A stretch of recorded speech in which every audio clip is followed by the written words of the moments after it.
Agora eu quero chamar a capa, nossa capa aqui está pronta, que ela fala a respeito de um outro tema que também não está tão diverso, a gente tá vendo, né, que tudo se liga no Brasil. Olha aí, ó, capa da Oeste, para você que vai se tornar assinante da revista Oeste, a gente sabe logo mais, tá?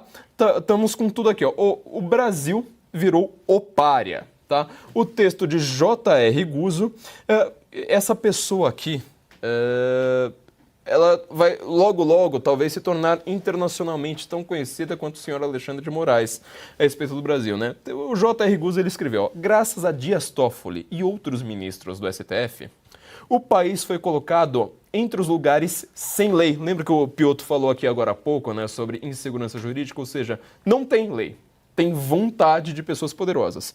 Sem códigos morais, isso aqui também é muito importante, e sem vergonha, que fazem parte da face escura da humanidade. Capa muito, eu vou dizer, né, de certa forma. A capa é bonita, apesar de ser assustadora, apesar dessa figura do Dias Toffoli. A Oeste está, mais uma vez, aqui mostrando para os seus assinantes um documento histórico. Isso aqui é para você imprimir, isso aqui é para você contar para os seus filhos, quando eles perguntarem daqui a 10, 15, 20 anos o que aconteceu no Brasil em 2020, 2024, lá que virou uma coisa completamente diferente. Por que o Brasil hoje tem tanto poder concentrado na mão de tão poucas pessoas? Por que a gente não pode mais falar o que a gente pensa? Por que a internet no Brasil é controlada? Por que nós temos que adorar e glorificar, não podemos discordar nem um pouquinho de certas pessoas? Por que a gente não pode nem virar as costas, né? Talvez a gente tenha que começar a ficar de joelhos para essas pessoas. Você vai ter que explicar para o seu filho como, com os textos J.R. Guzzo, do Augusto Nunes, do Silvio Navarro, aqui para os assinantes da Revista Oeste. Então não deixe de ser um assinante aqui para apoiar esse jornalismo investigativo que não tem rabo preso com ninguém, que pode fazer uma capa corajosa como essa. Quero deixar aqui, então, para o Piotr, agora, você que também é um grande especialista em comentar esses casos de corrupção no Brasil, nós estamos vendo uma Lava Jato invertida, né? Até comentamos aqui no começo do programa, a Fabi comentou, que a Lava Jato, que está todo mundo comparando agora, ela... Primeiro que ela achou um crime, ou seja, ela acha um crime e vê que esse crime tem ligação com o próximo. Aí vai lá, a própria Dilma, né, foi a única coisa que a Dilma fez de bom para o Brasil, foi aprovar o Instituto da Delação Premiada, falou assim, olha, então agora você vai lá, delata para onde que está indo o dinheiro. Assim que foi sendo feito, teve gente confessando, falando assim, eu tenho problema, né, com dinheiro público, eu gosto de roubar, meu vício é roubar dinheiro público, e agora está lá malhando bastante, todo mundo solto. Hoje em dia é o contrário, não é só uma lava-jato invertida, né? Hoje em dia você fala assim, olha, eu não vou com a cara daquele ali, fala assim, aquele cara ali é golpista, pronto, tem polícia federal na casa de um inocente, como foram esses inocentes de hoje, para instituir isso. Como você vê isso, Piotr? Vamos lá, Flávio. A Lava Jato, só para fazer essa comparação, a Lava Jato tem bilhões de crimes, a boa parte devolvida. Parte agora que não quer ser devolvida, ou não pode não ser devolvida por decisão do ministro Dias Toffoli, ou seja, anulando ou suspendendo o pagamento de decisões das próprias empresas que assumiram o seu crime. Aliás, os Estados Unidos, a justiça americana pode dizer que a Lava Jato tem uma série de crimes porque recebeu boa parte dessas indenizações, inclusive da Petrobras. No caso da Lava Jato, está sendo completamente anulada pelo Supremo Tribunal Federal, porque haveria, segundo o Supremo, aliás, são provas que o direito garantista do Supremo Tribunal Federal jamais admitiria, de uma conversa entre o Sérgio Moro e procuradores da Lava Jato, naquele momento, que teriam, obviamente, acontecido, só que isso não passou por comprovação, não passou por perícia, mesmo assim foram aceitas como provas. Está se anulando uma operação em que pessoas corruptas assumiram, ou seja, não era um negócio apócrifo, não. Você foi lá e descobriu, o sujeito foi lá e disse, não, eu desviei tantos milhões, tantos bilhões, e esse dinheiro foi devolvido, boa parte disso foi devolvido. A gente viu isso claramente. Neste caso de agora, parece que é do ponto de vista de fazer justiça com as próprias mãos, como eles acusam a Lava Jato, e convenhamos, o próprio caso do presidente Lula naquele aspecto foi julgado na primeira instância. Só foi preso depois de confirmado na segunda instância, ou seja, no Tribunal Regional Federal lá da região sul do país, de Porto Alegre, ou seja, por um colegiado. Aí sim houve a determinação da prisão, embora já estava condenado à prisão na primeira instância no julgamento ali pela Justiça de Curitiba, a Justiça Federal de Curitiba, ou seja, todo o devido processo legal, houve a interposição de recurso, tudo isso foi analisado e mesmo depois, numa decisão hoje dentro do Supremo Tribunal Federal, recorre-se a quem? Então, o caso do vídeo, por exemplo, esse vídeo aí, esse suposto vídeo que teria uma série de provas, está mantido em sigilo, mas qual é a alegação? Porque o Código Penal brasileiro garante a publicidade no direito penal. Há exceções? Exceções é a preservação da vida, de algumas coisas ali, que inclusive está na própria Constituição. Mas então que se alegue qual é a exceção que o juiz está garantindo ou está vendo ser necessário para se manter o sigilo de um vídeo que foi usado agora para tirar, por exemplo, a liberdade de algumas pessoas e não permitir que elas conversem entre si. Ou tirar a liberdade de locomoção, quando você tira o passaporte, por exemplo. Quer dizer, há uma série de coisas nesse processo. Comparar a Lava Jato houve rigor processual, em que pese o fato dessas alegadas inconsistências ou ilegalidades da Lava Jato, mesmo assim ela pode ser reanalisada por segunda instância, terceira instância e também o Supremo Tribunal com muita frequência.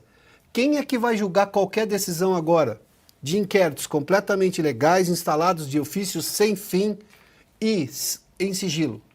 Qual é a legalidade, qual é a previsibilidade jurídica disso? Ou seja, comparar o que está acontecendo com a Lava Jato seria uma ofensa à justiça brasileira, ao direito brasileiro. Não, não é isso, é muito pior do que isso. A Lava Jato você tem ali uma alegação de inconsistências jurídicas ou de supostas ilegalidades, baseadas em provas que o Supremo jamais aceitou como provas e abriu uma exceção. Olha, período de exceção, regime de exceção, a exceção se confirma. É esse tipo de coisa, a língua portuguesa é pródiga em nos explicar e nos dar argumentos para explicar as coisas todas. Neste caso, especificamente, não dá para comparar com a Lava Jato. Nós estamos sem a possibilidade de se recorrer, porque um monte de gente que não precisa estar sendo julgado e nem poderia, melhor dizendo, ser julgado dentro do Supremo Tribunal Federal, vai recorrer a quem?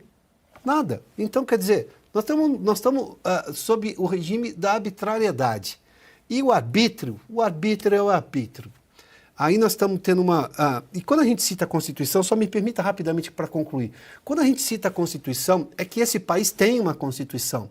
A lógica democrática prevalecia até outro dia, até que o Supremo, por exemplo, nesse inquérito de ofício, aberto lá em 2019, se não me engano em março de 2019, por decisão do ministro Toffoli, depois que a Lava Jato começou a chegar próximo, inclusive dele, a história do amigo do meu pai, que está lá, inclusive, na matéria da revista Cruzoé, que foi censurada, inclusive, à época. Aí é que começou toda essa reviravolta em relação à Lava Jato, porque o Supremo tem, entre os seus atuais ministros, declarações extremamente duras e fortes apoiando a Lava Jato e condenando a corrupção. Por que mudou tudo? Qual é a razão? Onde é que está a explicação para isso? A partir daí a gente viu uma série de dispositivos constitucionais consagrados, pacificados, simplesmente deixados de lado para se instalar decisões da cabeça que sai de um juiz. Isso não é direito, isso não é Constituição, isso não é democracia. Eu só quero deixar aqui bem claro que a Constituição Federal é apenas uma conspiração golpista de extrema-direita, né? Dessas pessoas negacionistas que ainda acreditam em papéis e não que a democracia seja a vontade das pessoas que mandam. 250 artigos, a Assembleia Constituinte inteira, né? La democracia, c'est moi, no caso, não sou eu, né? Mas a pessoa que manda no Brasil. Será que a Polícia Federal foi na casa do Léo? Pois é, né? Foi lá verificar a baleia, a gente viu aqui na semana passada.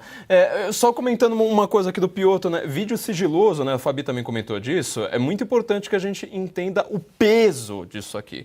Porque vídeo sigiloso, por exemplo, foi o vídeo no aeroporto em Roma, sabe? Aquele vídeo que foi lá, pessoa pousa no Brasil, já tem PF na casa dele, já tem busca e apreensão, já tem a vida devassada, é tratado pela mídia como um bolsonarista, sendo que ele fez campanha, né, justamente para o PT. O vídeo sigiloso são as imagens do Ministério da Justiça, que mostram alguma coisa ali que aconteceu dentro do Ministério. Mais, pois é, não é sigiloso. Apagado. Esse aí Primeiro, é que existe. sumiu de... Tem o caputo. E os caputs. E os próprios inquéritos, que ninguém sabe do que está sendo acusado ali. E essas operações de hoje, mais uma vez, prendendo inocentes, pessoas que não têm nenhum indício de crime, vão ser presas preventivamente, sabe-se lá Deus por quanto tempo. Tudo secreto, assim, eu não sei eu não vou com a sua cara, você simplesmente entenda que os poderosos não vão com a sua cara, porque não há nenhum indício de crime contra você, mas você vai ficar preso. Caute, eu quero só comentar aqui do senhor Dias Toffoli, dessa capa tão poderosa aqui, tão assustadora, né? Da Revista Oeste, porque, como eu disse, o Piotr, né, ele foi o grande protagonista da reportagem, né, o amigo do meu pai. Inclusive, teve o próprio Marcelo Odebrecht, né, explicando o que significava isso nas suas planilhas. Isso sim, um papel visto, o dinheiro que sabe, foi analisado. Isso sim, como disse muito bem o Piotr. E aí, veja bem, ele, o próprio Dias Toffoli, ele pede censura à reportagem.